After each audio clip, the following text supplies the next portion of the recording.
चलिए जी, एक different setting में आज आपके साथ बात करने का सोचा कि आज आपको कुछ अलग से नज़ारे दिखाएं, थोड़ा बाहर आ करके आपसे बात की जाए।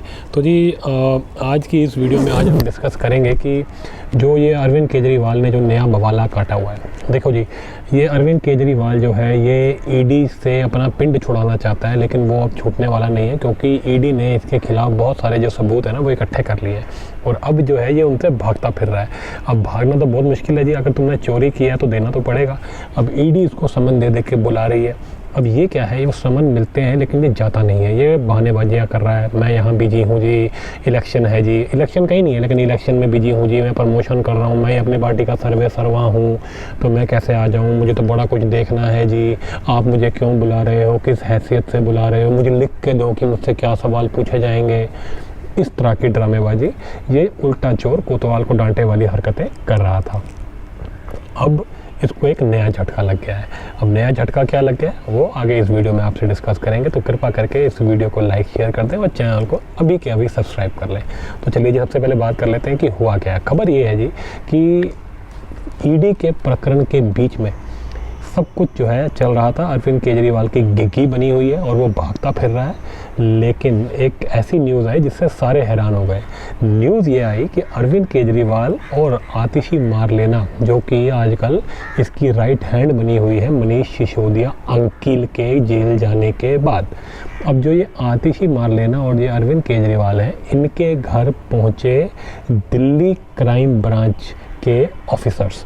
ये इनकी टीम जो है कल पहले पहुंची इसके घर और ये सब हैरान परेशान हो गए कि ये पुलिस कहाँ से आ गई, क्योंकि ये तो ऑलरेडी दंगा कर रहे थे दिल्ली के अंदर।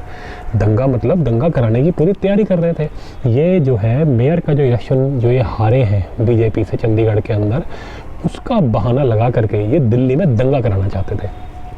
इनको लग रहा था कि मेयर के इलेक्शन हारने के एवज में जो है ना, हम दिल्ली पुलिस को और ईडी को डरा लेंगे, धमका लेंगे। हम इनको ये दिखा देंगे कि बेटा अगर अरविंद केजरीवाल पे हाथ डाला या इसको पकड़ने की कोशिश करी तो हम दिल्ली में दंगा करा सकते हैं। लेकिन वो काम इनका हुआ नहीं, वो चाल जो है इनकी फेल हो गई। वो ऐसे फेल हो गई कि वहाँ पे दिल्ली पुलिस ने बॉर्डर पे ही इसके गुंडों को रोक लिया और वो लोग अंदर नहीं आ पाए। अब वो लोग क्योंकि अंदर नहीं आ पाए दिल्ली के, तो दंगा शंगा हो नहीं पाया और केजरीवाल जो है उसका प्लान वहीं का वहीं लटका रह गया। अब देखिए छोटे मच्छर आ गए हैं, बट कोई बात नहीं। तो अब अरविंद केजरीवाल जो है ये फंस गया। अब ये कर नहीं पाया दंगा, लेकिन दिल्ली के ऑफिस, बीजेपी का जो ऑफिस है झंडे वाला में, वहाँ के बाहर जा कर के उसने थोड़ा रोड वोड ब्लॉक करी और जो है बवाल किया और खुद भी पहुँचने की बातें आ रही थी और बड़ा कुछ किया है कि पार्टी वालों ने छातियाँ वातियाँ पीटी, लेकिन उससे कुछ होना नहीं था, क्योंकि मेन तो आइडिया इनका दंगा करने का था, तो वो फेल हो गया। अब ईडी ने इसको समन भेज रखा है छठा, ये अब गया नहीं, पांचवा समन नहीं गया, अब छठा समन जो है ईडी इसको भेजने वाली है। तो ये सब चल ही रहा था कि ईडी जो है इसके पास और सुबह सुबह इसके घर और आतिशी मारलेना के घर पहुंच गई, माफ़ कीजिएगा, क्राइम ब्रांच के लोग पहुंच गए और उन्होंने दस्तक दे दी और वो कह रहे थे जी हमको अरविंद केजरीवाल जी से जो है उनको एक तो नोटिस देना है और उनसे कोई बात भी करनी है। अब सुनने में ये आ रहा है कि उनके पास कुछ सवाल जवाब भी करने थे उन्होंने, तभी एक सीनियर अफसर गया था क्राइम ब्रांच का, लेकिन इन्होंने कल उसको वहाँ से भगा दिया कि जी वो तो है नहीं जी। तो वो आज दोबारा चले गए। आज जब दोबारा गए तो सारी बात समझ में आई कि मामला क्या है, वो क्यों जा रहे हैं और क्या चल रहा है पीछे। तो पहली बात तो अरविंद केजरीवाल और आतिशी मारलेना आज भी नहीं मिले और बाद में डर के मारे इन्होंने जवाब दिया कि जी हम तो बिजी थे जी। अच्छा जी, अब पुलिस के सामने तुम नहीं आओगे क्योंकि तुम बिजी हो। किसी आम आदमी के घर अगर पुलिस आ जाए तो क्या वो ये कह देता है कि जी बिजी हैं, बाद में बात करेंगे? क्या आपकी पुलिस इतनी आपकी रिस्पेक्ट करती है? इस देश की पुलिस, दिल्ली की तो छोड़िए, इस देश के अंदर कहीं भी क्या पुलिस इतना किसी आम आदमी के साथ इतना समय ख़राब करती है कि वो बिजी है तो बाद में आना? ये अरविंद केजरीवाल किस लेवल का ठग है ये? क्यों नहीं बात सुन रहा भैया? ये दिल्ली जो क्राइम ब्रांच का जो सीनियर अफसर आया है उससे बात करो ना, क्या बात है? तो जी पूरी खबर बात सामने आई कि वो जो क्राइम ब्रांच का जो ऑफिसर आया था, जो आज भी आया था, जो कि जिससे नहीं मिला, वो इसको नोटिस देने आया था। किस बात का नोटिस? कि आपने जी बीजेपी के ऊपर थोड़े दिन पहले आरोप लगाए थे कि बीजेपी हमारे 7 विधायकों को फ़ोन कर रही है और कह रही है 25 करोड़ रुपए ले लो और आम आदमी पार्टी छोड़ के बीजेपी में आ जाओ, ये आप कह रहे थे। तो इसी का नोटिस वो आपको देने आए थे और आपसे पूछताछ करने आए थे जी कि बताओ, सबूत दो, कहाँ है सबूत। अब आप खुद देखिए ये कितना बड़ा डरपोक आदमी है। अगर इसके अंदर डर दम होता इस आदमी में, जो ये बोलता रहता है कि हम तो भगत सिंह के चेले हैं और हम तो पता नहीं क्या है, अपने आप को तो पता नहीं क्या समझता है, कौन सा क्रांतिकारी है ये, तो हम तो जी डरते नहीं हैं किसी से, मोदी क्या कर लेगा, ये सब बातें, ये बकवास की जो करता है, तो क्यों नहीं गया क्राइम ब्रांच के सामने, क्यों नहीं गया? ये उसके जो ऑफिसर्स आए थे उनके लगा देता, ये उनकी वाट लगा देता, उनकी ऐसी बात करता है, ऐसे जवाब देता उनको कि वो हक्के बक्के रह जाते, भाग जाते इसको सुन के। क्यों नहीं गया सामने? क्योंकि तुम अंदर से फट्टू हो केजरीवाल साहब, हमको सबको पता है तुम फट्टू हो और तुम भ्रष्टाचारी हो, तो तुम्हारे को जेल जाना है, तो इस वजह से तुम उनसे नहीं मिले। अब जी मामला क्या है, इसने कुछ दिन पहले एक प्रेस कॉन्फ्रेंस करके बड़ी छाती पीटी थी कि जी हाय हाय हाय हाय हाय हाय जी, हमारे तो बीजेपी वाले हमारे तो विधायक तोड़ना चाहती है, 7 लोगों को फ़ोन आया। भैया तेरे पास दिल्ली में इतने विधायक हैं कि अगर 7 कम भी कर देना तो बीजेपी सरकार नहीं बना सकती। कम से कम झूठ तो ढंग का बोलो। वो विधायक क्यों जाएंगे बीजेपी के पास जब बीजेपी सरकार बना ही नहीं सकती 7 विधायकों से? अगर बीजेपी उसको ले भी लेती तब भी उसकी 9 विधायक होते टोटल, 9 विधायकों में क्या सीटें क्या पूरी हो जाती, क्या वो सरकार बना लेती? कैसी बात कर रहे हो? कम से कम झूठ तो ढंग का बोलो केजरीवाल। तुम ध्यान भटकाने लटकाने के लिए, ये मीडिया के अंदर बने रहने के लिए ये ड्रामे करते हो और तुम्हें लगा कि लोग जो हैं वो तुम्हारी तरह, तुम्हारी पार्टी की तरह बेवकूफ़ है। नहीं है बेवकूफ़ बेटा, सोच समझ के बोलते। कम से कम ये बोलते हैं कि कम से कम हाँ जी 40 लोगों को फ़ोन आ गए जी, 50 लोगों को फ़ोन आते तब हमको समझ में भी आता, हम मानने लायक भी होते।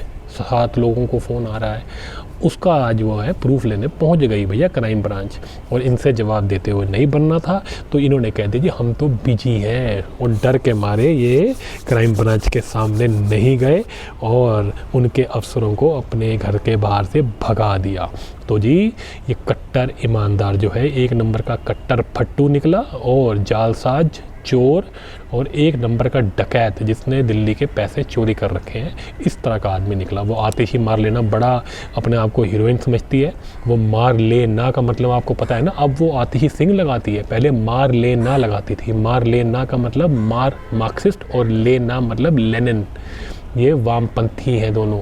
ये इन्होंने जितने, लेनिन ने जितने मर्डर इस दुनिया के अंदर किए, किसी भी इस्लामिस्ट ने इतने खून नहीं किए होंगे, इतने लोगों को नरसंहार नहीं किया होगा। ये नरसंहारों का नाम अपने नाम के पीछे लगाती है, अपने बाप का नाम छोड़ के ये नरसंहारों के नाम लगाते हैं। ये गद्दार, ये वामपंथी। कोई तो कहता है ये केजरीवाल जो है ये तो क्रिप्टो क्रिश्चियन भी है। तो ये बेशर्म आदमी जिसने दिल्ली का सर्वनाश कर दिया, दिल्ली के अंदर हज़ारों तरीके के स्कैम इसने कर दिए, और आज ये लोग जब इनके ऊपर जो जांच एजेंसियां हैं इनका गला जो है पकड़ रही हैं, जरा धीरे धीरे इनकी जो है जेल जाने का समय पास आ रहा है, तो ये लोग ड्रामेबाजियों पे उतरे हुए हैं कि जी हमारे पास समय नहीं है। समय किस चीज़ का है तुम्हारे पास? शीश महल में 5 लाख के कमोड पे बैठने का, कि 10 लाख के टीवी देखने का, कि 20-20 लाख के जो पर्दे लगवाए हैं वो खोल के बाहर देखते हो? तुम करते क्या हो? इतना समय नहीं है तुम्हारे पास। सुनने में तो ये आता है कि तुम पिछले 10 साल में गए ही नहीं ऑफिस, तुम्हारे तो घर के अंदर तुमने ऑफिस बनवा रखा है। तुम तो भैया सचिवालय जाते ही नहीं हो। कहाँ का बिजी हो भाई? फिल्में देखने में बिजी हो, स्कैम करने में बिजी हो, कि अपने पैसे इधर उधर जो चोरी किए हुए हैं दिल्ली वालों के, वो पैसे इधर उधर ठिकाने लगाने में बिजी हो? कहाँ बिजी हो? तो भैया बेवकूफ़ बनाना बंद करो दिल्ली के लोगों को और ये दुनियादारी को। हम सब समझ चुके हैं कि तुम्हारा अब जो है अंत नज़दीक आ गया है। केजरीवाल, तिहाड़ तुम्हारे को बुला रहा है, बड़ी चिल्ला चिल्ला के अपनी तरफ बुला रहा है और तुम उसकी तरफ भाग रहे हो। ईडी तो तुम्हारे को पकड़ेगी, तुम्हारे को नंगा करेगी दिल्ली लिकर पॉलिसी स्कैम के अंदर, और उसके बाद तुम्हारे और भी जो स्कैम है वो निकलेंगे। और ये जो तुम झूठे आरोप लगा के शूट एंड स्कूट करते हो कि बस इल्ज़ाम लगा के भाग जाओ, इसमें तुम्हारे को पहले भी तुम्हारे को नाक तक तुम्हारा ज़मीन पर रगड़वाया हुआ है। अरुण जेटली ने तुम्हारे से माफ़ी मंगवाई थी और तुम कपिल सिब्बल से भी माफ़ी मांग के आए थे उस टाइम पर। तो उनको छोड़ना नहीं चाहिए था तुम्हें, तुम्हारे को उसी समय तुम्हारे को रगड़ देना चाहिए था, लेकिन उन्होंने तुम्हारे से माफ़ी मंगवाई टीवी के ऊपर और तुम वहाँ से भाग लिए। लेकिन अब तुम नहीं भाग सकते। ये जो झूठे आरोप तुम लगाते हो, मीडिया के साथ पैसे खिला करके जो तुम इधर उधर खबर में बने रहने की कोशिश करते हो ना, ये अब इस चीज़ के समय अब निकल गया और अब तुम्हारा जो है इंसाफ होगा। तो ये लटकाने भटकाने का समय ख़त्म। अब ईडी के पास जाओ, उसके बाद दिल्ली लिकर स्कैम जो तुमने किया है उसके अलावा तुमने जो और ढेरों 100 स्कैम कर रखे हैं उसके अंदर तुम्हारे पे कार्रवाई होगी और तुम सारी ज़िंदगी बाहर नहीं निकलोगे, यही नज़र आ रहा है। तो भैया डरो, अपने कर्मों से डरो। चलो जी, अगर आपको ये वीडियो अच्छा लगा हो तो इसको लाइक शेयर जरूर करें और चैनल को सब्सक्राइब करना ना भूलें। मिलते हैं कर्मा के अगले वीडियो में।